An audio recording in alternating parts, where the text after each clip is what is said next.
Bismillahirrahmanirrahim. Assalamualaikum warahmatullahi wabarakatuh. Alhamdulillahirabbil alamin. Allahumma sholli ala sayyidina Muhammad wa ala ali sayyidina Muhammad. Ikhwan dan akhwat yang dirahmati Allah Subhanahu wa taala, bagaimana kabar Anda di siang hari ini? Kembali kita berjumpa dalam program Kesehatan Islami edisi hari ini Sabtu di tanggal 16 April 2022 bersama narasumber kita Pak Alfian. Tema yang akan beliau sampaikan adalah puasa Ramadan dan herbal bagi kesehatan tubuh. Langsung saja ikhwan dan akhwat, kita sapa Pak Alfian yang telah tersambung melalui aplikasi Zoom. Assalamualaikum warahmatullahi wabarakatuh. Waalaikumsalam warahmatullahi wabarakatuh. Sehat Pak Alfian Sehat, ya? alhamdulillah. Alhamdulillah. Baik ikhwan dan akhwat, Pak Alfian seperti biasa beliau dari Rumah Sehat Indonesia yang beralamat di Jalan Ruyung nomor 7 RT 4 RW 4 Pondok Kelapa Duren Sawit Jakarta Timur. Untuk nomor teleponnya nanti kami akan sampaikan setelah pembahasan yang akan beliau sampaikan, begitu ya. Jadi bagi Anda ikhwan akhwat yang nanti ingin bergabung, silahkan kami tunggu di 0811199970. Langsung saja Pak Alfian, terkait tema kita di siang hari ini, puasa Ramadan dan herbal bagi kesehatan tubuh. Silakan Pak. Baik, assalamualaikum warahmatullahi wabarakatuh. Alhamdulillah kita bertemu lagi di Sabtu ketiga ya di bulan ini. Karena kemarin kita bahas nggak selesai, jadi ini sambungannya ya. Kalau kemarin kita bahas tentang puasa Ramadan dan herbal bagi kesehatan tubuh.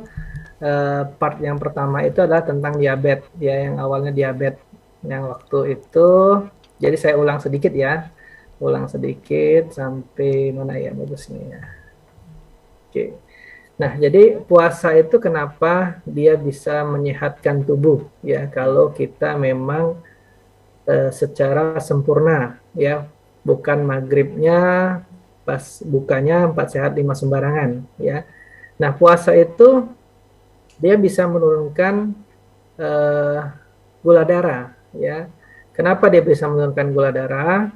Karena kalori yang kita gunakan itu yang tersimpan di hati dan di otot. Kalau kita makan, insulin yang kerja ya untuk tersimpan di hati dan di otot. Nah, kalau kita puasa hormon glukagon yang kerja ya. Dia akan mengambil gula yang ada di hati dan di otot ya. Sehingga gula itu akan turun ya. Gula itu akan turun, dia perlu energi kita, dia butuh energi untuk menciptakan energi lagi, dia akan memecah dengan hormon glukagon tadi, sehingga glukosa yang di hati dan di otot diambil ya. Makanya puasa itu menyehatkan ya, jadi gula yang tersimpan itu dikuras. Makanya kita puasa itu setahun, sebulan itu nguras ya. Nah, kalau misalnya tidak ada lagi gula di hati dan di otot, dia ngubah lemak menjadi energi ya. Makanya kalau puasa itu kolesterol kita juga turun, harusnya turun ya. Lemak kita juga yang di subkutan, lemak kita di visceral pasti akan turun ya, jika dia malamnya tidak 4 sehat 5 sembarangan ya. Nah, jadi udah jelas ya, jadi bagi penderita diabetes tipe 2 itu harus lebih banyak puasa sebenarnya ya. Kenapa puasa tadi ya, dia bisa menguras ya gula yang tersimpan di hati dan di otot, dia bisa mengolah lemak sehingga kolesterol kita turun. Nah, nyambung dengan yang sekarang kolesterol ya, karena kemarin diabetes sudah saya bahas ya, sampai herbalnya, sampai farmakologinya. Nanti takutnya nggak sempat lagi ya, jadi kita langsung loncat ya. Nah, kenapa kita puasa itu bisa menurunkan kadar kolesterol kita ya? Ya, jadi kadar kolesterol kita yang jelek ya, seperti LDL, trigliserid ya, kolesterol total itu akan turun, HDL meningkat ya. Nah, ternyata dengan puasa tadi sudah jelas ya, kalau tidak ada gula lagi, maka akan terjadilah proses namanya gluconeogenesis ya. Gluconeogenesis itu proses pemecahan lemak untuk menjadi energi. Ya, makanya kalau memang dia tidak ada gula, lemak yang dipecah. Makanya orang puasa pasti turun berat badannya. Ya, kalau dia nggak turun berarti makanannya berlebihan. Ya, makanannya 4 sehat 5 sembarangan. Mestinya puasa itu pasti turun. Ya, karena lemak dipecah dia. Ya, nah makanya puasa ini sangat sangat bagus sekali ya untuk nguras yang kita tadi sudah setahun ya, sudah setahun lamanya ya, sudah numpuk ya. Nah, itu dikuras ya. Nah, kalau kita nggak kuras, nanti terjadilah penumpukan seperti di gambar ya, terjadilah deposisi deposisi lemak ya. Deposisi lemak itu akan menutup pembuluh darah ya, akhirnya jadi jantung ya. Kalau ke arteri jantung, koroni dia akan jantung, kalau di kepala arteri karotis ya jadi stroke ya, kalau di ginjal arteri renalis ya, atau nanti juga di di kaki suka kesemutan, atau di tangan ya suka kesemutan ya. Nah makanya puasa itu sangat menyehatkan ya. Nah kolesterol ini kan kita akumulasi ya, orang sakit jantung, orang sakit stroke itu akumulasi ya, akumulasi jangka panjang ya, dia makan yang berlemak, dia makan yang ya tidak tidak apa ya, ya banyak yang makan yang enak-enak lah ya, seperti keju, coklat, nasi uduk ya, seafood ya, akhirnya akumulasi dia akan menyumbat ya, terjadilah kolesterol. Nah makanya kita harus puasa itu untuk menurunkan kolesterol. Nah, adapun herbalnya yang bisa kita gunakan ya, kalau misalnya kita tadi kolesterol ya itu tadi yang saya sebutkan, jantung ya, stroke ya, malah bisa kerusakan mata karena tersumbat di matanya, bisa hipertensi ya dan sebagainya. Nah, adapun herbal yang bisa kita gunakan untuk menurunkan kolesterol ya, karena kita tadi puasa Ramadan dan herbal bagi kesehatan tubuh ya. Jadi tadi hikmahnya dari puasa ditambah lagi herbal yang bisa kita konsumsi. Di sini ada bawang putih ya. Bawang putih ini dia bisa menurunkan arteriosklerosis ya. Jadi menurunkan plak ya, menurunkan kolesterol ya. Dia bisa sebagai vasodilatasi, melebarkan pembuluh darah, dia bisa menekan oksidasi LDL sehingga tidak terjadilah vasokonstriksi ya, menyempit pembuluh darah ya. Nah, bawang putih ini bisa kita gunakan, tapi bagi yang ada mah atau dia jadi bau badan, ya mungkin kita hindari, ya cari yang lain. Kalau memang dia perlu banget, kalau dia ada mah bisa kita tambahkan kunyit, ya. Jadi kita modifikasi. Dia perlu bawang putih, tapi dia ada mah, oh kita tambahkan kunyit, ya supaya dia tidak perih di lambungnya, ya. Nah, ada lagi seledri, ya. Seledri ini kenapa digunakan? Karena dia juga bisa sebagai antihipertensi, dia juga bisa sebagai vasodilatasi, melebarkan pembuluh darah, dia bisa juga sebagai antihiperkolesterol ya, antihiperlipidemia ya. Nah, kenapa si seledri bisa digunakan? Karena seledri ini banyak digunakan sebagai fitosterol ya. Fitosterol ini untuk anti kolesterol ya. Jadi banyak sekarang produk jadi fitosterol ternyata untuk menurunkan kadar kolesterol ya. Nah, ada lagi di seledri ini mengandung vitamin C, sedangkan vitamin C ini sebagai antioksidan sehingga pembuluh darah tadi tidak terjadilah rapuh seperti getas ya. Endotelnya itu merenggang, akhirnya endotelnya tidak merenggang. Nah, kalau kita pembuluh darah kita getas, kalau tensi kita tinggi, nah itu akan terjadi pecah. Makanya banyak orang kena stroke itu karena pecah pembuluh darahnya, karena tensi yang tinggi akhirnya kayak kabel kena panas, kena dingin, nah getas begitu pembuluh darah kita ya. Nah makanya seledri bisa digunakan. Terus ada lagi temulawak ya. Temulawak ini bisa digunakan kenapa? Karena temulawak ini sebagai antihiperkolesterol, dia bisa sebagai kolagoga ya. Kolagoga ini bisa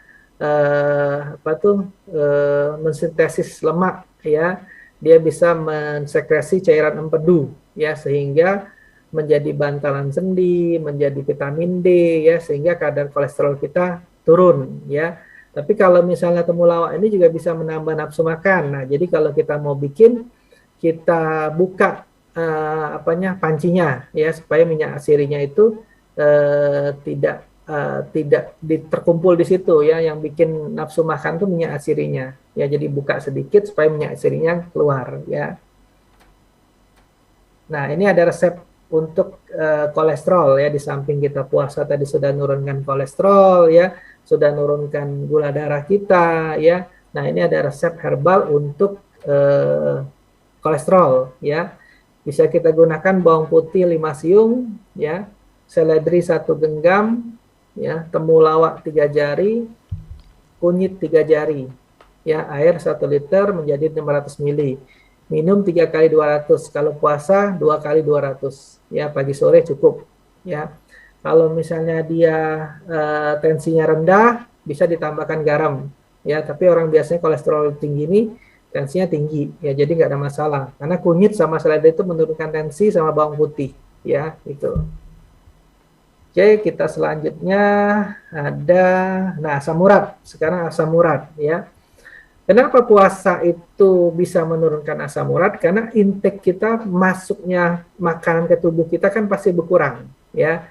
Sehingga zat purin juga masuk ke dalam tubuh kita berkurang ya, kecuali dia tadi pas maghribnya atau subuhnya dia 4 sehat 5 sembarangan, makan jeruan yang banyak, makan kacang-kacangan yang meningkatkan purin ya. Nah, akhirnya pasti meningkat ya. Makanya dengan puasa itu diharapkan ya, dengan sempurna intake yang masuk ke tubuh kita, makanan yang masuk ke tubuh kita itu tidak banyak ya, sehingga zat purin yang masuk ke tubuh kita itu akan sedikit. Nah, sehingga asam urat tidak terjadi ya. Karena kalau asam urat terjadi, kaki bengkak, ya jalan susah, ya. Kalau laki-laki 7, kalau perempuan 6 maksimumnya ya. Nah, terjadi seperti ini ya, di jari kaki bengkak, ya, jari tangan bengkak, ya. Akhirnya nanti akan terjadilah tulang muda, ya, tulang muda akhirnya menekuk, nggak bisa lagi balik, ya. Nah, bisa juga jadi batu ginjal, ya. Kalau kolesterol tadi bisa jadi batu empedu, kalau asam urat jadi batu ginjal ya, gitu. Nah, kalau lama-lama dia terganggu, fungsi ginjal kita akan terganggu juga. Nah, ini derajat fungsi ginjal ya. Kalau derajat 1 itu di atas 90 itu bagus ya, tapi sudah derajat 2 sampai derajat 5, nah itu sudah tidak bagus ya. Kemarin ada pasien laju filtrasi glomerulusnya itu 4, berapa ya, 4,3 ya, sekarang sudah 6 ya, jauh banget ya, nilai normalnya 90 ya, sudah cuci darah sih, sudah cuci darah 3 kali seminggu ya, tapi sudah meningkat fungsi ginjalnya dari 4,3 jadi 6 ya. Nah, ada herbal yang bisa kita gunakan ya, selain puasa tadi bisa menurunkan purin ya, akhirnya asam urat kita turun ya. Nah, tapi kita edukasi juga makanan ya, seperti kalau yang kolesterol, kalau yang diabetes tadi udah tahu kan, manis-manis ya. Buahnya yang boleh aja kalau untuk diabetes itu alpukat ya, pir, apel ya, terus jambu kristal, bengkuang, terus stroberi itu yang boleh untuk gula. Nah, untuk kolesterol, makanan-makanan berlemak seperti seafood dihindari ya. Keju, coklat, nasi uduk dihindari ya, makanan-makanan yang kurangin lemak, kurangin yang coklat-coklat, ya, yang keju ya, santan olahan ya. Nah, itu dikurangin ya. Nah, asam urat kita kurangin jeruan ya, terus kita kurangin seafood ya. Terus yang hijau-hijau, yang hanya boleh adalah timun, tomat, wortel, labu siam, brokoli, sawi putih, oyong. Yang lain nggak bisa. Kena semua, kacang-kacangan kena. Ya. Terus jeruan kena. Terus makanan laut, ya hanya boleh salmon dan tenggiri. Yang lain kena.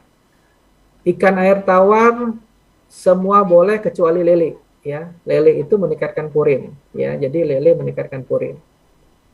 Nah, ada herbalnya yang bisa kita gunakan, yaitu daun tempuyung. Ya, kalau nggak tahu daun tempuyung, kita ganti dengan kumis kucing, boleh. Ya. itu 2 gram ya. Secang udah pada tahu kan, kulit secang yang merah-merah itu ya, kalau dimasukin ke air dia merah. Nah, itu 5 gram ya. Daun kepel kalau misalnya tidak tahu, kita ganti daun seledri ya, 3 gram ya. Temulawak 3 gram, kunyit 3 gram, meniran 3 gram ya. Sama seperti tadi 1 liter jadi 600, minum 3 kali 200. Kalau memang puasa jadikan 2 kali 200 ya. Insya Allah akan turun ya, apalagi ditambah puasa ya. Nah, ada lagi puasa ini bisa untuk fatty liver ya. Jadi perlemakan hati. Nah, kenapa puasa bisa menyehatkan ya, bisa menurunkan fatty liver? Tadi kan sudah jelas ya. Kalau kita tidak ada lagi gula yang tersimpan dan di hati dan di otot, lemak yang akan dipecah ya. Lemak itu bisa yang di subkutan, di bawah kulit ya, bisa juga yang di visceral, yang di dalam ya. Di dalam itu yang meliputi lemak di jantung ya, lemak di hati ya, lemak di usus ya. Nah, dengan puasa itu akan lemak-lemak itu akan berkurang ya. Kalau memang dia tertib bisa hilang ya. Makanya orang fatty liver itu sebenarnya ya puasa ya, puasa, olahraga ya, konsumsi-konsumsi yang berlemak dikurangin ya, sudah insya Allah dia akan bagus ya, akan bagus ya. Nah, ini ada lagi penjelasan ya, dalam sebuah penelitian dipublikasi di jurnal MBO Molecular Medicine ya.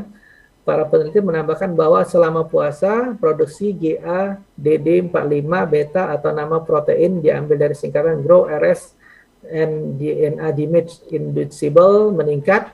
Protein ini mengontrol penyerapan asam lemak di hati sehingga membuat liver pun bebas lemak ya. Sebenarnya secara sederhananya tadi dia akan dipecah sehingga lemak visceral juga akan dipecah ya. Itu. Nah, ada yang bisa kita gunakan ramuan-ramuan untuk fatty liver ya.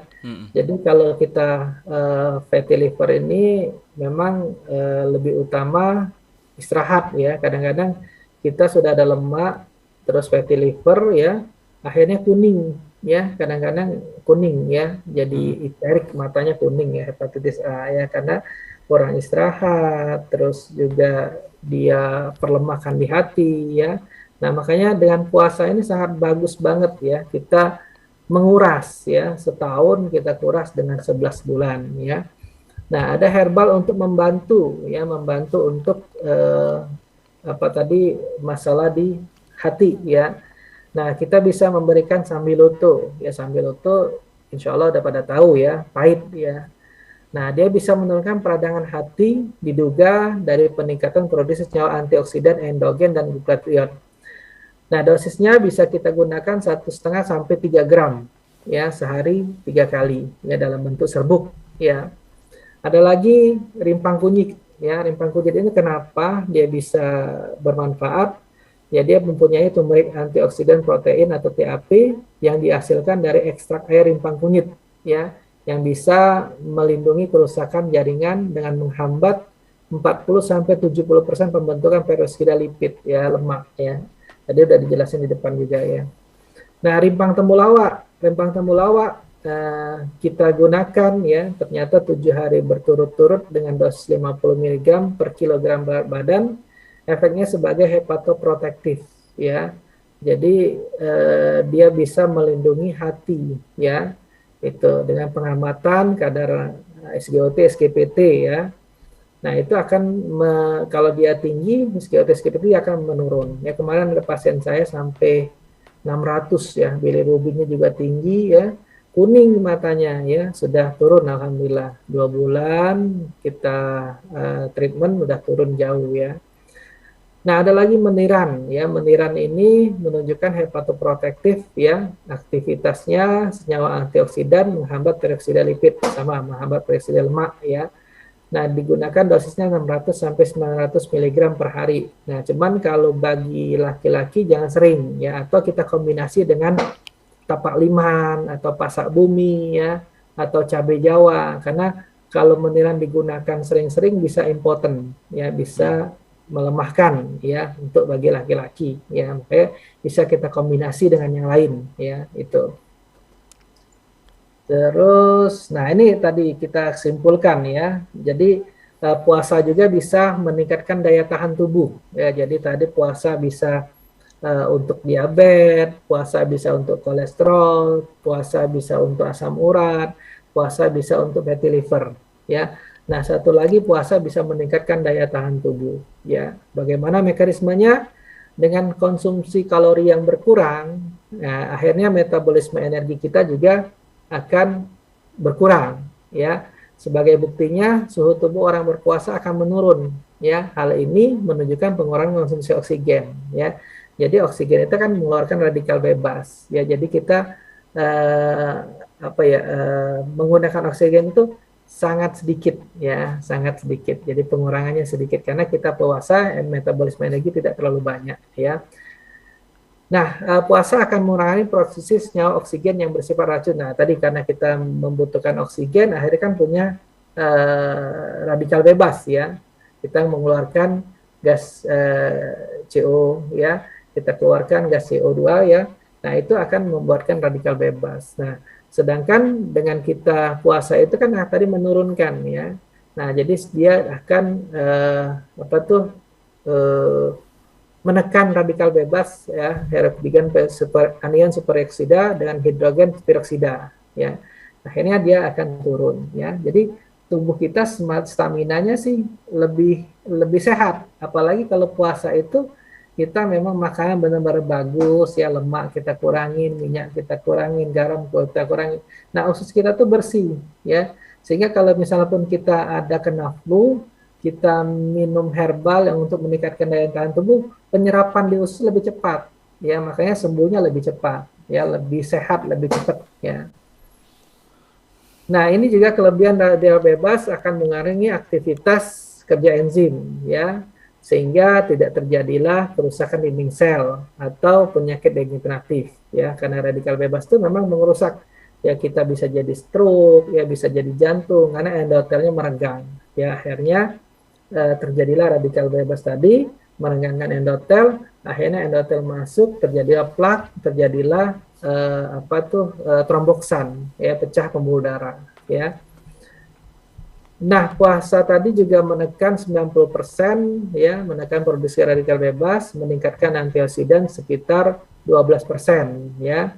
Nah, sehingga kita lebih fit sebenarnya puasa. Ya, memang lemas karena kita kekurangan kalori, ya, tapi di dalam daya tahan tubuh kita semakin meningkat, ya, karena kita menggunakan oksigen juga sedikit, ya, terus kita produksi untuk energi yang lain, metabolisme juga sedikit, sehingga radikal bebas tidak terjadi, ya. Nah, ini bisa kita lakukan di RSI kalau memang diabetesnya bandel nih, misalnya numpuk di kaki atau numpuk biasanya di kaki, ya, atau di mata, ya. Biasa kita gunakan terapi lintah, ya, kolesterol juga, asam urat juga kita gunakan terapi lintah, ya. Itu banyak jurnal-jurnal ini juga ada case study of application in diabetic ulcer, ya, ada jurnalnya, bisa kita lihat, ya. Nah, ini juga, ya, ada juga jurnalnya, ternyata dia untuk fatty liver, ya, atau hyperlipidemia, effect of leach on lipid metabolism and liver and hyperlipidemia rats, ya, pada tikus, ya. Ini juga, ya, ada jurnalnya, ya. Jadi lintah itu ada jurnalnya. Nah, di asam urat juga jurnalnya ada, Journal of Traditional Medicine and Clinical Naturopathy, ya. Jadi ternyata dengan leech terapi bengkak, ya, itu bisa menurun, ya. Ternyata bermanfaat banget, ya. Oke, itu saja, ya. Dan apabila aku sakit, maka dia yang menyembuhkan penyakitku. Quran Asyura 80. Oke. Baik, terima kasih Pak Alfian. Ikhwan dan akhwat, demikian tadi pemaparan yang telah disampaikan oleh Pak Alfian dalam tema puasa Ramadan dan herbal bagi kesehatan tubuh. Sudah ada beberapa pertanyaan yang masuk Pak Alfian, namun saya akan sampaikan nanti setelah jeda berikut Pak Alfian, ya. Ikhwan dan akhwat yang dirahmati Allah Subhanahu wa taala, tetaplah bersama kami. Kami akan kembali setelah nada takwa berikut ini.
Radio Silaturahim untuk Islam yang satu yang masih dipancar luaskan dari Jalan Masjid Silaturahim nomor 36 Kalimanggis Cibubur, Bekasi. Terima kasih ikhwan dan akhwat masih bersama kami dalam program Kesehatan Islami edisi hari ini Sabtu 16 April 2022 bersama RM Alfian dari Rumah Sehat Indonesia yang beralamat di Jalan Ruyung nomor 7 RT 4 RW 4 Pondok Kelapa Duren Sawit Jakarta Timur. Nomor telepon yang bisa Anda hubungi langsung ke Pak Alfian 0813 8326 2040. Kita ke pertanyaan pertama dari Ibu Ade Pak Alfian tidak disebutkan domisilinya. Saya berusia 40 tahun. Oh ya, Assalamualaikum warahmatullahi wabarakatuh. Assalamualaikum warahmatullahi wabarakatuh. Mohon maaf. Saya Ibu Ade usianya 40 tahun, Pak Alfian. Keluhan saya sering sakit kepala dan hanya sembuh kalau minum obat. Kemarin pas sakit kepala agak lama, pas mau dibekam darahnya 150. Setelah dibekam turun menjadi 100, tapi kok masih sakit kepala. Terus mulut agak ketarik ke kanan, jadi menyong ke kanan. Pas ke dokter ternyata darah tinggi 160/90. Apakah saya terkena stroke? Sekarang sedang terapi saraf, apakah boleh? Katanya sering mengkonsumsi obat kimia, apakah bisa normal kembali karena baru 5 hari? Ramuan apa saja Pak Alfian yang harus diminum dan di mana belinya? Dan kemudian Pak Alfian, sampai sekarang kepala sakit di sebelah kiri bawah telinga. Oke, ya. Tapi nggak disebutkan dia anggotanya tubuhnya lemah atau nggak disebutkan Iya, ya. hanya mulutnya saja Ya, yang ya. disebut menyong. Iya. Ya, kalau kemungkinan sih kalau dia nggak sebutkan bagian yang lemah, tapi karena saya lihat tensinya tinggi, ya kemungkinan memang gejala stroke, ya kemungkinan gejala stroke. Karena kalau bel pasi itu memang dia mencong juga, dia di mulut aja mencong. Cuman anggota geraknya tidak ada masalah, ya sebelah kiri atau sebelah kanan, ya misalnya tangan dan kaki tidak ada masalah, ya. Tapi kalau misalnya karena dia tadi tensinya tinggi, ya, terus sakit kepala, ya, ada sakit kepalanya kemungkinan stroke ringan, ya, karena terjadi penyumbatan di kepala. Kalau dia tadi ketariknya ke kanan, berarti yang lemah sisi kiri, ya. Dia tadi ketarik ke kanan kan, tadi kan dibilang. Betul. Nah, berarti sisi kirinya yang lemah. Nah, coba perhatikan sisi kiri dari tangan sampai ke kaki, apakah lemah atau misalnya menyenggam, bisa enggak? Ya, kalau memang lemah kemungkinan stroke ringan. Ya, kalau baru lebih bagus cepat-cepat, ya, karena belum ada sel saraf yang mati. Ya. Ini cepat-cepat kemana maksudnya Pak Alfian? Ya cepat-cepat diobatin, ya, bisa dikasih pengencer atau terapi, ya. Kalau saya biasanya SOP saya terapi lintah, ya, dan herbal, ya, karena terapi lintah itu punya enzim tadi. Nah, enzimnya tadi bisa mengencerkan, ya, mengencerkan darah sebagai antikoagulan. Sedangkan stroke itu kan penyumbatan pembuluh darah, atau dia pecah pembuluh darah, ya. Tapi kalau dia masih sadar biasanya itu cuma sumbatan, ya, infak, ya. Tapi kalau dia nggak sadar biasanya pecah. Nah, kita gunakan terapi lintah dan herbal untuk membuka sumbatan dari dalam, ya. Nah, sakit kepala itu karena oksigen ke kepala tidak sampai, ya. Karena tadi sudah jelas, apalagi tensinya tinggi, ya, 160/90 pasti berat di sini, ya. Di belakang berat sampai ke depan. Kalau tensi tinggi itu dari depan begini sampai ke belakang sampai ke pundak, Mas. Tapi kalau kita kolesterol doang, pundak doang pegel, ya. Ciri khasnya, ya. Nah, sebaiknya lebih cepat-cepat ya diobatin. Takutnya kalau memang tensinya tinggi terus, pembuluh darahnya rapuh, ya bisa pecah. Nah, kalau pecah itu kan anfal biasanya, biasanya nggak sadar, ya. Tapi kalau dia penyumbatan biasanya sadar, cuman anggota geraknya, ya, tergantung lobus mana yang kena, ya, bisa frontal, bisa parietal, bisa occipital, bisa temporal, bisa juga di basal ganglia, ya. Oke, jadi harus cepat terapi, ya. Terapi lintahnya sendiri nanti ditaruh di mana Pak Alfian? Biasanya di kepala, ya, bagian-bagian kepala. Nanti kita anamnesa dulu, kita tanya, terus bagian-bagian yang memang diperlukan titik-titiknya, ya, seperti tadi yang saya sebutkan, misalnya tadi lobus frontalnya atau parietalnya atau temporalnya atau occipitalnya, ya, atau daerah-daerah basal Gambia. Nah, itu kita kasih di situ ya. Nah, terus kalau untuk sementara obat apa herbal yang bisa menurunkan tensi dan untuk arteriosklerosis untuk plak ya, bisa Mm-mm. gunakan bawang putih ya, bisa gunakan seledri, Mm-mm. bisa gunakan apalagi kumis kucing ya untuk menurunkan tensi dan untuk plaknya sementara ya Mm-mm. bisa Mm-mm. rebus itu bisa diminum ya. Mm-mm. Tapi kalau memang sulit di klinik ada herbalnya ya itu. Baik, Pak Alfian. Untuk beli apa namanya obat herbalnya sendiri, Ada di klinik ada. oh, ada di tempat Pak Alfian ya. Nah, kalau mau bikin bisa juga dari bawang Mm-mm. putih, seledri, Mm-mm. sama kumis kucing boleh untuk Mm-mm. menurunkan tensi. Jadi boleh juga tambah biji pala supaya nggak terlalu stres, jadi relax ya Iya, iya. gitu. Nah kalau di Kar- klinik jumlahnya beda karena kalau saya sebutkan bingung nanti. Misalnya ada herbal-herbal lainnya, mm, misalnya sembung ya, sambung nyawa itu kan iya. agak bingung nyarinya. Mm, mm. Gitu. Karena memang pertanyaannya juga lengkap, kemudian mungkin ada data medis, lebih baik nanti ketika kartu ke Pak Alfian bawa data medisnya ya untuk segera Ya, bisa kalau dianalisa ya. ya kalau memang ada lebih bagus ya, apalagi sudah CT scan ya, Iya. kelihatan dia. Ya, Mm, tapi kayaknya belum tadi cuman baru cerita dia ngebekam ya. iya. Nah, Baik Ibu Ade, semoga terjawab dan semoga lekas sembuh ya. Lalu pertanyaan selanjutnya Pak Alfian dari Ibu Hajadwi di Jakarta. Saya usianya 63 tahun. Assalamualaikum warahmatullahi wabarakatuh. Assalamualaikum warahmatullahi wabarakatuh. Alhamdulillah gula puasa saya sudah turun 96 dari 200. Wah, lumayan. Asam asam urat masih 7 Pak Alfian. Nah, Kolesterol 155 dari 215 oke, dan bagus. HbA1c masih 8 Oh, dari masih tinggi. 10 Oh, lumayan. setelah 10. setelah saya ikuti saran Pak Alfian pada siaran yang lalu. Alhamdulillah. Alhamdulillah. Alhamdulillah. Tapi kok berat badan saya turun 2 kilogram, nggak Oke. turun-turun lagi ya Pak Alfian. Saya Mau tu- saya mau bisa turun lagi apa mau nggak turun-turun lagi?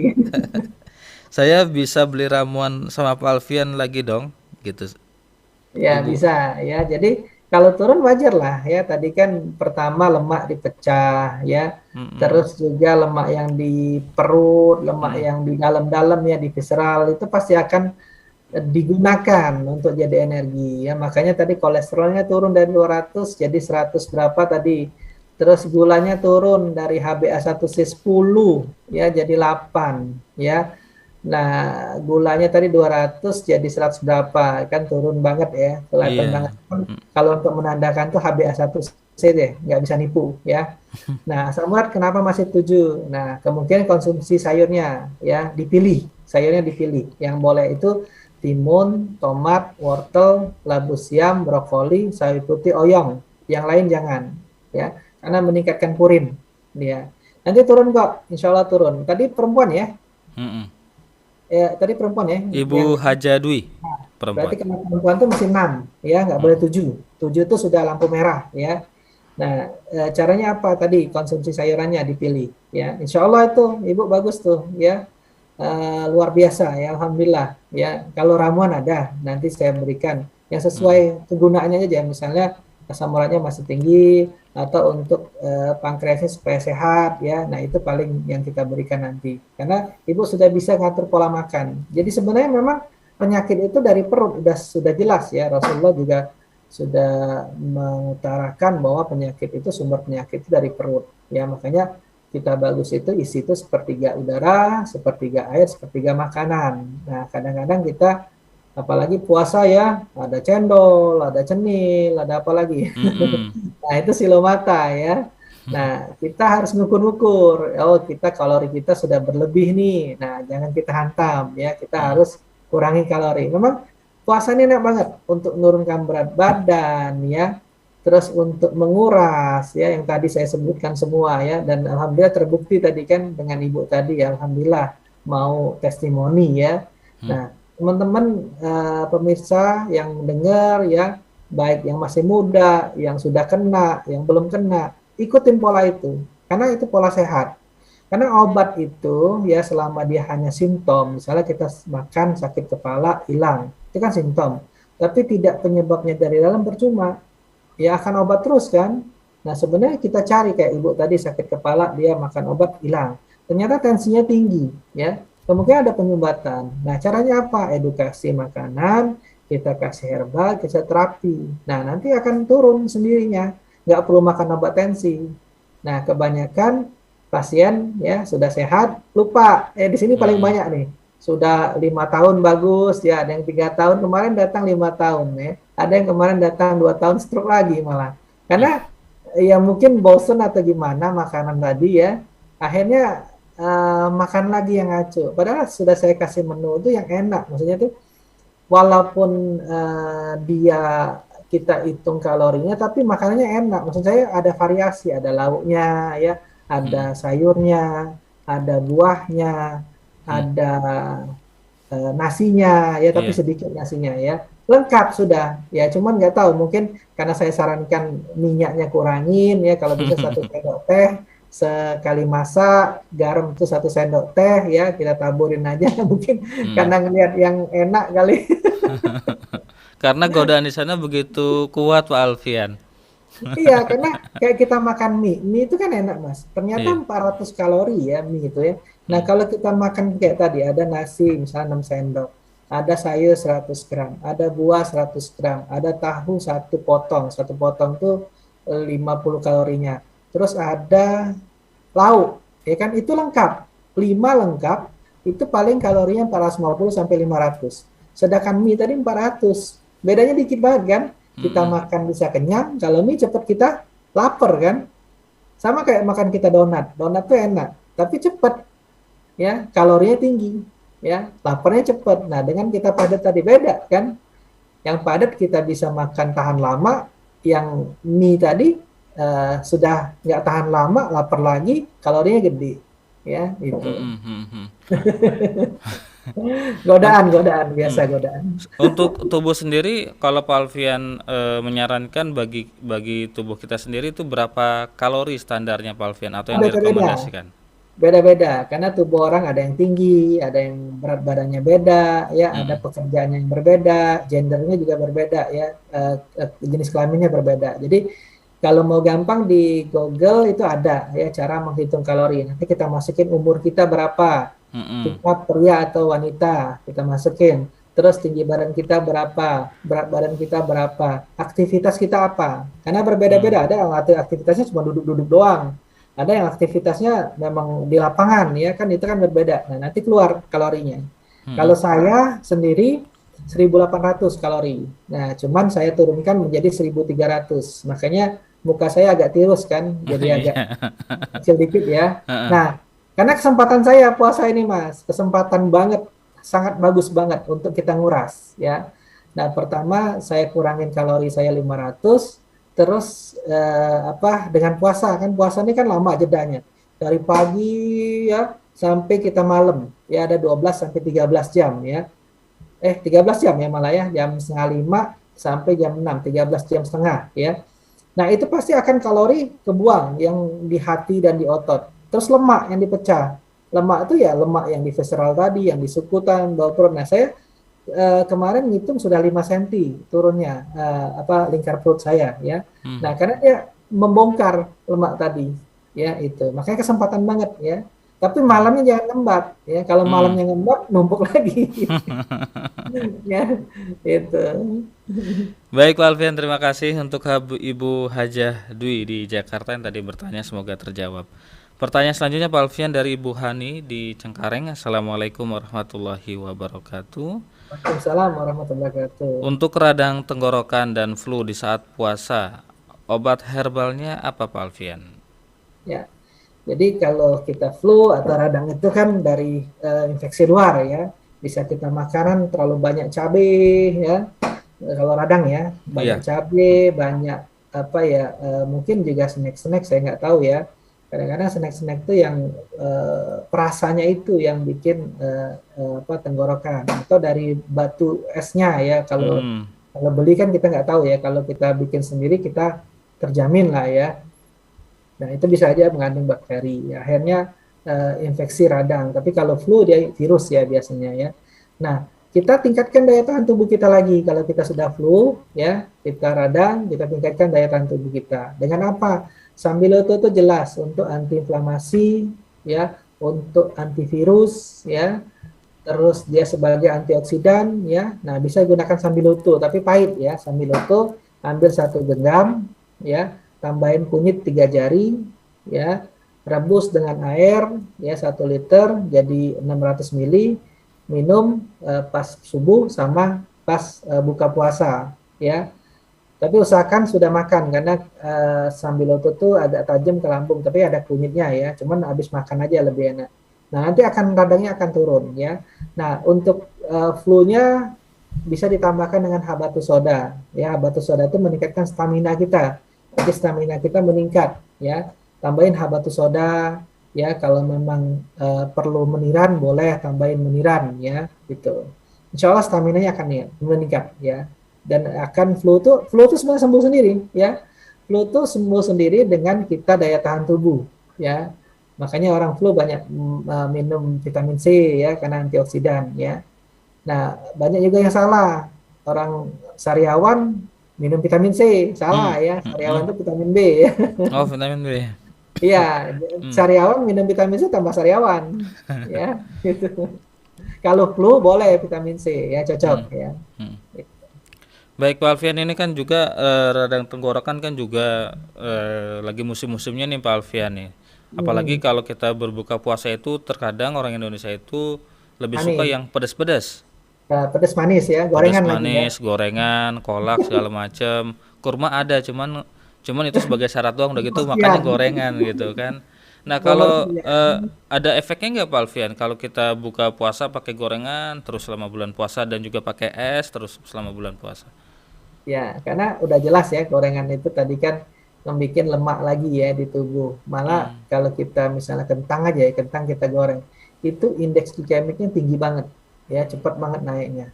Karena dia kalau kentang rebus aman, tapi pas kentang digoreng indeks glikemiknya naik. Ya, cepat banget naiknya.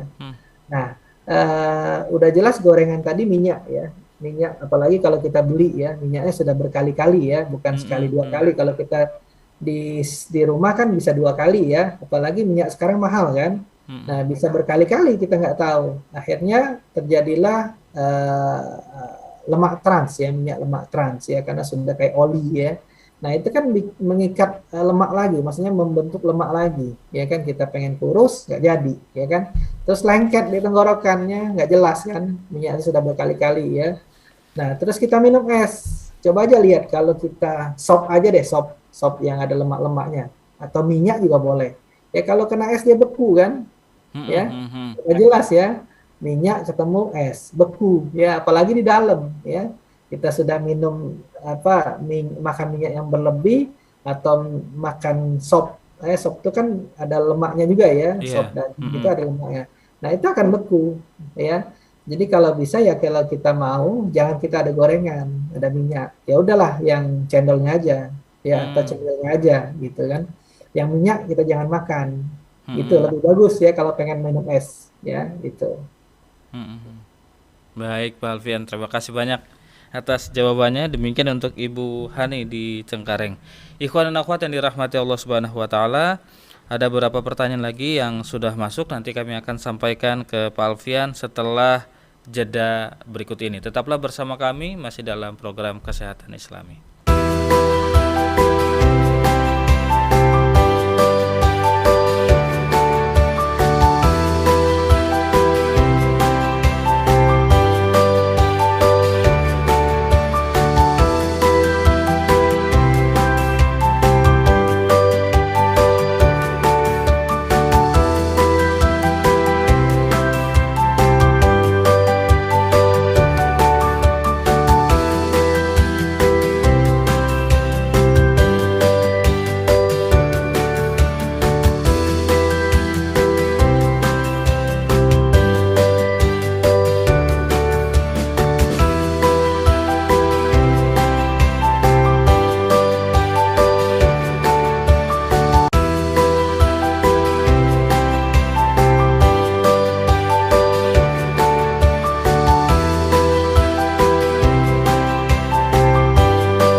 Radio Silaturahim untuk Islam yang satu yang masih dipancar luaskan dari Jalan Masjid Silaturahim nomor 36 Kalimanggis Cibubur Bekasi. Ikhwan dan akhwat, terima kasih masih bersama kami dalam program Kesehatan Islami bersama RM Alfian dari Rumah Sehat Indonesia yang beralamat di Jalan Ruyung nomor 7 RT 4 RW 4 Pondok Kelapa Duren Sawit Jakarta Timur.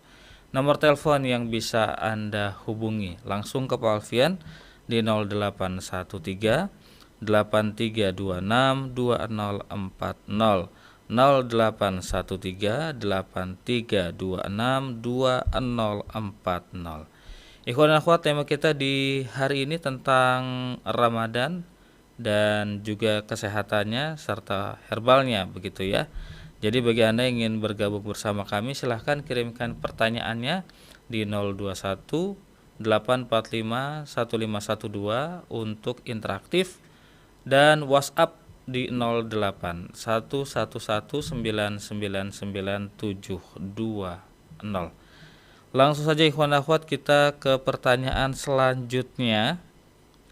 Pertanyaan dari siapa ini? Ibu Dani di Bekasi. Pak Alfian, Assalamualaikum warahmatullahi wabarakatuh. Waalaikumsalam warahmatullahi wabarakatuh. Suami saya kukunya rusak, gatal dan berair. Gula darah normal. Karena gatal sering tidak tidur semalam. Sudah ke dokter, sudah di lab tapi tidak ada perubahan. Mohon petunjuk untuk obat herbalnya Pak Alfian, adakah? Terima kasih. Sudah di labnya bisa disebutkan apa aja maksudnya? Tidak Ya, disebutkan Pak Alfian. ada fungsi hatinya atau memang dia karena bakteri, kan belum tahu, tergatal di kuku ya tadi, di kuku. Ya bisa juga kutu air, kita nggak tahu ya kalau di kulit ya. Kalau di kuku bisa juga bakteri infeksi ya. Nah, makanya penyebabnya dulu cari apa ya, baru kita bisa memberikan herbal ya. Tapi kalau untuk misalnya untuk meredakan gatalnya, bisa aja rendam dengan sirih ya. Sirih, tahu kan sirih itu untuk minang itu ya. Nah, sirih kasih jahenya sedikit aja ya, sama serai ya, sama kencur ya. Jadi situ ada antifunginya, ada antibakterinya ya. Tambahin sambiloto ya. Jadi tadi ada sambilotonya, ada sirihnya, ada serihnya, ada jahenya ya, terus ada kencurnya ya.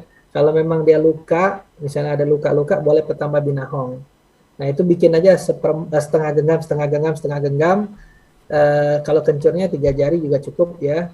Nah, terus rebus dengan air hangat, rebus sampai mendidih, hangat-hangat kuku, direndamin ke kaki ya.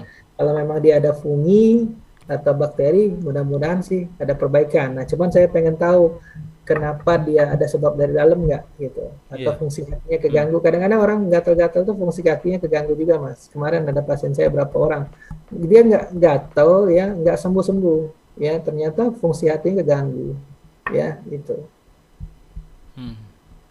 Baik. Oke.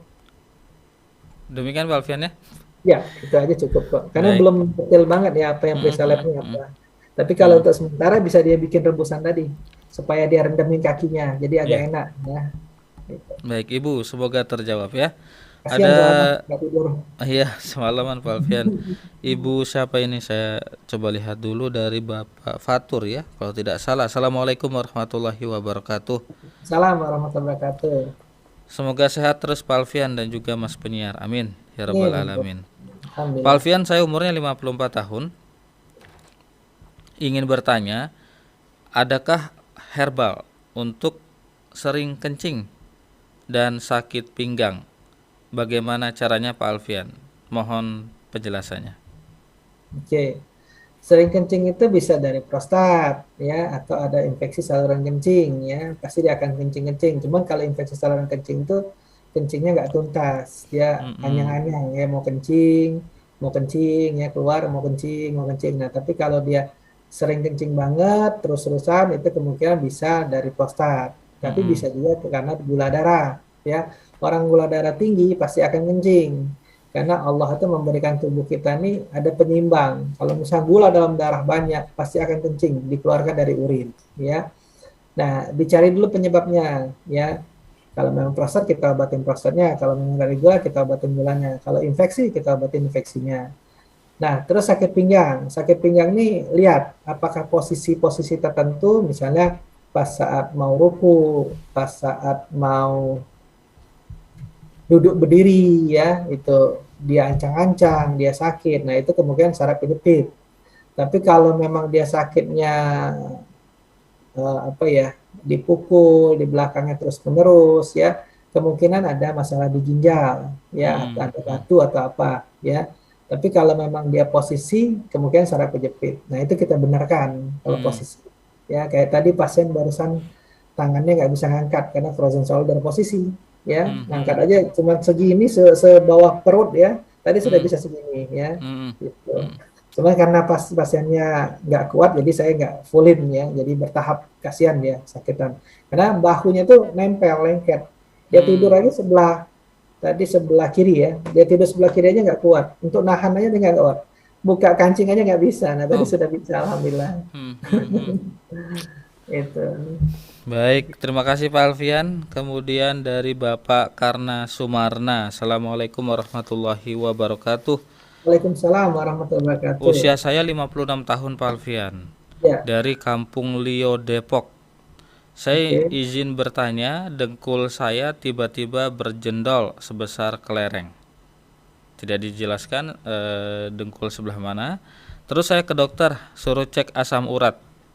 Ternyata asam urat saya bagus dan normal. Tapi kenapa ya dengkulnya berjendol dan apa obatnya? Sekarang sakit nyeri dan dokter ngasih saya obat sendi. Terima kasih. Ya, kalau misalnya dia lembut, bisa aja itu lipoma, ya. Kalau dia keras tapi bergerak-gerak, bisa ganglion, ya. Saya belum tahu nih benjolannya gimana. Kalau dia keras, terbentuk topi itu tulang muda, ya, akibat dari kolesterol yang tinggi bisa. Nah, kemarin kan Mas Krisna kan ada dengkulnya benjol juga kan, baru ngomong tuh, pas nganter Mbak Didit kan. Nah, itu karena dia cuma lemak, itu kita lintah, insya Allah kempes. Saya belum tahu nih, karena kemarin kan baru terapinya kan, sekian Mbak Didit, ya. Nah, kita lihat aja kempesnya. Ya, biasanya kalau cuma lipoma dia kempes, ya. Nah, cuma kalau benjolannya keras, itu topi, ya. Topi itu tulang muda yang terbentuk, ya. Nah, ini juga belum tahu nih benjolannya gimana. Ya, mesti dilihat dulu kondisi benjolannya gimana, ya, atau penjelasannya lebih detail, ya. Gitu. Baik, terima kasih untuk Bapak Nana Sukarna. Kemudian ada Ibu Maria. Assalamualaikum warahmatullahi wabarakatuh, Pak Alfian. Waalaikumsalam warahmatullahi wabarakatuh. Ibu puasa tidak terasa ada penyakit lambung.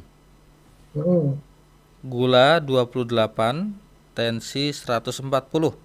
Taruh gula 28. Iya, ada gula 28 kali. Ada gula 28, gimana Pak Alfian? Gula 28 kali. Terus? Tensi 140. 140 per? Tidak disebutkan. Oke, terus? Apakah ini berarti akan sembuh gula ibu? Oh, yang disebutkan gula, bukan mahnya. Tadi kan dia ngomong di depan mademah, ya. Ada lambung. Iya. Jadi yang dia tanya malah gula, ya. Iya. Oke. Tadi saya pikir kemahnya ditanya, ya, karena dia tadi ngomong puasa, betul, mah, ya. Jadi gini, kalau gula dia tipe 2, insya Allah bisa sembuh, ya. Tapi kalau dia tipe 1, itu akan sulit, tergantung insulin. Karena tipe 1 tuh pabriknya tuh nggak ada lagi untuk produksinya. Tapi kalau tipe 2 itu ada pabriknya, tapi jumlah produksinya sedikit. Nah, itu dengan dia pola makan, ya, terus dia pakai herbal, ya, untuk meningkatkan sensitivitas insulin untuk pankreasnya, itu akan sembuh, ya. Pasti akan sembuh insya Allah, ya, asal makanannya tidak jorok, ya. Nah, kalau misalnya tadi saya jawab juga lah untuk mah tadi, ya. Nah, kalau dia pas saat dia kosong, perih, itu kemungkinan ada luka, ya, lukanya di atas, ya, peptikum, ya. Tapi kalau saat dia makan dia begak, itu ada lukanya di bawah, di duodenum biasanya, di lambungnya, ya. Jadi kalau bisa pagi-pagi itu konsumsilah kunyit atau temulawak ya, kunyit dengan temulawak boleh. Kalau tensinya tadi lumayan sesuai dulu ya, jadi nggak usah tambah garam ya. Supaya melapisin, supaya pas puasa itu lebih aman ya itu. Nah untuk yang tadi gula insya Allah bisa sembuh kalau tipe 2 ya. Mm. Nanti kita treatment, pola makannya saya ajarkan, yang penting tertib. Kalau nggak tertib agak repot dan kalaupun nggak tertib ketahuan ya pasien itu kadang-kadang nggak ngomong ya. Tahu-tahu ada lonjakan. Ya, ini makan apa? Baru ngaku. Ya. Mm-mm. Oke. Baik, terima kasih Pak Alfian. Lalu ada pertanyaan selanjutnya Pak Alfian dari Ibu Nur di Sukabumi. Assalamualaikum warahmatullahi wabarakatuh. Waalaikumsalam warahmatullahi wabarakatuh. Usia saya 60 tahun Pak Alfian. Tengkuk saya sakit saat menoleh. Sudah sebulan lebih. Oke. Ini kenapa dan bagaimana cara pemulihannya? Terima kasih.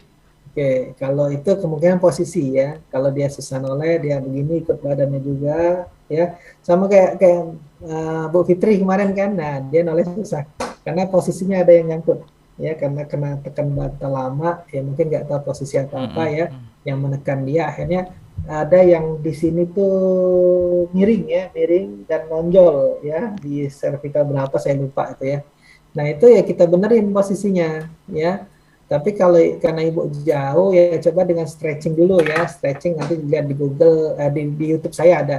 Jadi kayak kain ya, coba stretching, diangkat lehernya begini dan ditarik ke depan ya, sampai terasa stretching ya, pakai kain ya, kain.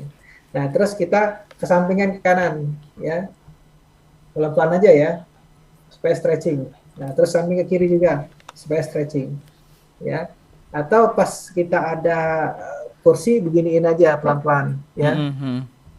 ya pelan-pelan ya itu. Nah supaya dia stretching ya. Atau sebelah begini pelan-pelan. Ah, Tapi miring ya, posisinya tuh miring dia ke atas ya, yang benar itu ya. Ya. Nah bukan begini ya. Nah ya supaya dia stretching. Nah ini bisa ya begitu ya. Kalau memang posisi untuk sementara. Tapi kalau memang nyangkut ya memang harus dibenarkan. mm-mm. Ya harus ditarik, terus yang nonjolnya itu kita puter sedikit ya gitu, bukan diputer banyak ya. Ya pokoknya soft ya, kalau saya Mm-mm. ngerjakan soft ya, lembut ya Mm-mm. itu. Oke. Baik, Ibu Nur, semoga terjawab di Sukabumi. Kemudian pertanyaan selanjutnya dari Bapak Eno. Assalamualaikum warahmatullahi wabarakatuh. Salam Pak warahmatullahi Alfian, wabarakatuh. saya ingin bertanya, obat herbal untuk saraf kejepit, ada tidak? Jadi saraf kejepit ini kan posisi udah jelas ya, Iya. sebenarnya posisinya yang dibenarkan karena dia menekan saraf ya, biasanya L5 S1 yang kena, karena beban yang paling berat itu L5 S1 ya, di belakang itu dekat ekor dan tulang lumbal, tulang pinggang ya. Dan Mm-mm. sebenarnya posisinya dibenarkan. Nah, herbal itu untuk membantu supaya tidak degeneratif, supaya tidak lebih parah ya. Makanya kalau orang saraf kejepit saya benarkan dulu ya, baru saya kasih herbal. Nah, herbal itu untuk supaya tidak degeneratif sendi-sendinya. Karena Iya. pasti dia ada disc bulging ya, ada prostrusio ya, ada extrusio, ada squeeze ya, atau dia miring ya, spondylolisthesis ya. Jadi dia bergesek-gesek tuh, bantalannya habis lama-lama. Bantalan habis nanti tulang ketemu tulang. Nah, itu pasti menekan saraf. Nah, bagaimana dia tidak menekan, kita renggangkan, posisi yang salah kita luruskan ya. Mudah-mudahan sih aman ya. Karena selama ini banyak yang pasien kejepit ya, datang tadi ada 1-2 yang saraf kejepit ya. Malah atlet jiu-jitsu ya, dia suka jiu-jitsu, jadi suka apa ya, kunci-kuncian di bawah itu ya, Iya, iya, iya. banting kuncian di bawah. Tapi karena sudah umur ya, namanya degeneratif menurun ya, akhirnya salah posisi ya. Hmm. Jadi atlet pun bisa salah posisi ya, jangan salah ya. Apalagi kita bukan atlet ya. Atlet kan manusia juga, Pak Alfian. Ya, maksudnya dia kan olahraganya bagus ya, maksudnya Iya, apalagi jiu-jitsu ya, pasti iya. kan di pemanasan dulu ya, terus bodinya juga bagus ya, terus dia sudah tahu tekniknya gitu kan, masih bisa kena. Nah, apalagi kita nggak tahu sama sekali, jarang olahraga, nggak tahu sama sekali kan, itu ya. Jadi hindari sementara, hindarin posisi-posisi yang bikin tambah kejepit ya, terus stretching aja dulu sementara. Ada di YouTube saya ada stretchingnya Mm-mm. ya. Tapi kalau memang bisa ke sini ya kita ikhtiar, kita benarkan posisinya, ya. Gitu. Baik Pak Alfian, terima kasih banyak. Pertanyaan selanjutnya dari hamba Allah Pak Alfian di Jakarta. Assalamualaikum warahmatullahi wabarakatuh. Waalaikumsalam warahmatullahi wabarakatuh. Saya ingin bertanya Pak Alfian, untuk penderita penyakit Parkinson, apakah bisa disembuhkan melalui terapi lintah? Parkinsonnya agak susah ya, Hmm. karena masalah problemnya itu di kepala ya, masalahnya di otak, di prosesornya ya. Nah, apalagi dia ada psikis ya, ada psikis tuh malah kumat banget ya. Lebih kumat, biasanya lebih kumat ya, lebih lebih dia apa ya, lebih kadang tremor juga ya, kadang mau jatuh ya, keseimbangannya nggak bagus ya. Nah, terapi lintas itu tujuannya untuk memperlancar aliran darah ke otak. Memang ada pengaruh, tapi nggak banyak ya, karena memang problemnya di otak ya, problemnya itu di prosesor di kepala kita ya. Nah, itu yang agak repotnya di situ ya. Nah, paling kita ajak latihan supaya dia bisa keseimbangan. Orang Parkinson tuh kadang-kadang nggak seimbang, kayak mau jatuh ya Mas ya. Terus ada yang Hmm. tremor juga ya, ada yang geter ya. Nah, itu kita latih ya, boleh terapi lintah gak ada masalah untuk melancarkan aliran darahnya. Nah, paling kita kasih herbal saraf ya. Tapi kalau sudah lama agak repot ya, agak lama sudah repot ya. Itu. Makanya kalau di medis suka dikasih penenang ya, supaya dia tidak terjadi Parkinson yang berlebihan ya, gitu. Hmm. Baik Pak Alfian, terima kasih. Oke. Kemudian Pak Alfian dari hamba Allah di Sukabumi. Assalamualaikum warahmatullahi wabarakatuh. Pak Alfian, Assalamualaikum. saya ingin bertanya, tengah malam kaki saya seperti ditarik, seperti urat mau putus. Ini kenapa Pak Alfian? Tengah malam, Heeh. pas saat tidur, Iya. seperti ketarik mau putus. Mm-mm. Apanya itu? Ya, jadi kalau misalnya dia aktivitasnya berlebihan bisa jadi kram. Ya, misalnya dia udah lama nggak olahraga, aktivitas berlebihan, dia kram. Ya, kram itu kan sakit banget ya. Iya. Atau ada pembuluh darah yang tersumbat, ya, Mm-mm. seperti orang varises, ya, pegelnya minta ampun, ya, pegelnya minta ampun. Nah, kalau orang yang olahraga tadi asam laktatnya numpuk, ya, jadi trigger point. Nah, itu kita pijit-pijit aja biasanya agak berkurang, ya. Yang ada berenjel-berenjel, ya, nah itu kita rilis biasanya berkurang. Tapi kalau karena dia sumbatan, ya ada varises atau ada gula, nah mesti penyumbatannya itu, Mm-mm. ya. Tapi ini saya belum tahu, belum jelas apakah dia salah posisi atau hanya tidur tiba-tiba ketarik ya, nggak jelas juga ya, karena apa aktivitasnya sebelumnya apa gitu ya. Nah, tapi saya coba jawab aja ya, kalau memang aktivitas misalnya dia ada berenjel, itu rilis saja dengan pijat hilang. Iya. Atau dia ada varises, sumbatan pembuluh darah, gula, ya harus kita treatment ya supaya aliran darahnya lancar. Ya, itu. Baik Pak Alfian, itu Pak Alfian menjadi pertanyaan terakhir di siang Oke. hari ini. Alhamdulillah sudah semua terjawab ya. Ikhwan dan akhwat yang dirahmati Allah Subhanahu wa taala, bagi Anda yang ingin konsultasi lebih lanjut, langsung bertemu dengan Pak Alfian, bisa mengunjungi beliau di Rumah Sehat Indonesia di Jalan Ruyung nomor 7 RT 4 RW 4 Pondok Kelapa, Duren Sawit, Jakarta Timur. Nomor telepon yang bisa Anda hubungi langsung ke HP Pak Alfian 0813 8326 2040, 0813 8326 2040. Jadi untuk menghubungi beliau cukup WhatsApp, Nah, tidak ya, usah di telepon. jangan repot nanti. Nah, repot begitu ya. Nanti kalau WhatsApp dibaca nanti akan dibalas oleh Pak Alfian. Seperti Nah, itu untuk konsultasi lebih lanjut. Begitu Pak ya, Alfian ya. ya, Baiklah ikhwan dan akhwat, tidak terasa kita sudah berada di penghujung waktu, dan sebagai penutup kita akan dengarkan kesimpulan yang akan beliau sampaikan. Silakan Pak Alfian. oke. Jadi saatnya kita puasa ini bagaimana kita caranya bisa sempurna ya. Sempurna itu bukan kita full puasa aja ya, full puasa selama sebulan ya. Yang dikatakan sempurna itu kita bisa menahan nafsu ya, Ya, apalagi makanan yang enak-enak ya, itu menahan nafsu ya. Terus kita bisa menguras ya untuk bagi kesehatan ya, di sisi lain agama itu untuk kesehatan. Nah, bagaimana kita mengurasnya? Ya puasa dengan tertib ya. Jangan pas malam empat sehat lima sembarangan mimbat ya.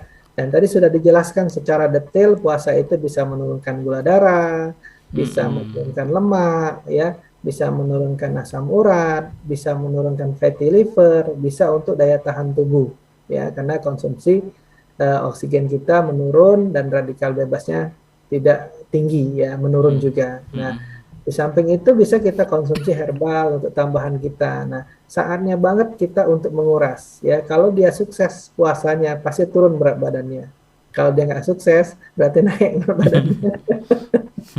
Itu aja. Jadi berarti kalori yang dia makan ya berlebihan dengan yang dikeluarkan. Nah, Iya. tujuan kita puasa adalah kalori yang apa yang dikeluarkan banyak ya, tapi yang masuk itu sedikit ya. Jadi sifatnya nguras ya. Jadi yang tadi lemak-lemak ada di perut ya, lemak-lemak ada di visceral yang di dalam ya, gula yang tersimpan di hati dan di otot terpakai ya. Terus apalagi fatty liver di hati ya bisa hilang ya, apalagi di jantung ya. Terus tadi asam urat juga akan menurun ya, tapi dengan syarat makanan tadi ya diperhatikan ya. Mungkin itu saja Mm-mm. Mas. Terus, Baik, terima kasih Pak Alfian sudah bergabung. sama-sama. Dan terima kasih atas pencerahannya. Semoga Amin. apa yang Pak Alfian sampaikan, ikhwan dan akhwat, ini bermanfaat. Dan sekali lagi bagi Anda yang ingin mengunjungi beliau, silahkan di Rumah Sehat Indonesia di Jalan Ruyung nomor 7 RT 4 RW 4 Pondok Kelapa Duren Sawit Jakarta Timur. Nomor telepon yang bisa Anda hubungi langsung ke HP Pak Alfian 0813 8326 2040.